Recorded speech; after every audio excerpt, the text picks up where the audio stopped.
Pemirsa, menanggapi penolakan pedagang terhadap rencana pemerintah Kota Palembang untuk melakukan penataan kawasan Jalan Mayor Santoso di depan Stadion Kamboja Palembang, Wali Kota Palembang tegaskan tidak ada penggusuran pedagang dan yang dilakukan hanya penataan.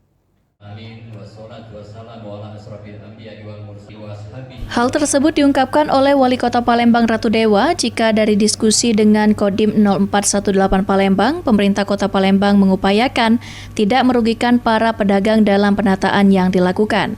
Pemerintah Kota Palembang akan mencarikan solusi penempatan serta merapikan lapak yang ada agar para pedagang tidak kehilangan mata pencarian dan penataan tetap dapat dilakukan.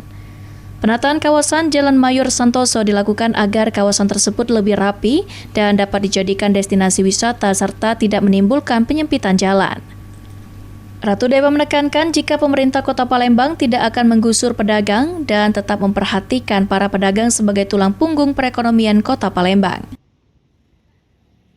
Kalau selama ini kan jalan jadi sempit, terlihat kumuh, kotor, nah itu yang perlu kita tata. Yakin dan percaya juga saya tidak akan menggusur dan juga tidak ada punya solusi buat mereka. Kita juga memperhatikan mereka juga karena ini juga adalah tulang punggungnya dalam rangka menggiatkan ekonomi Palembang, UMKM kecil dan mikro.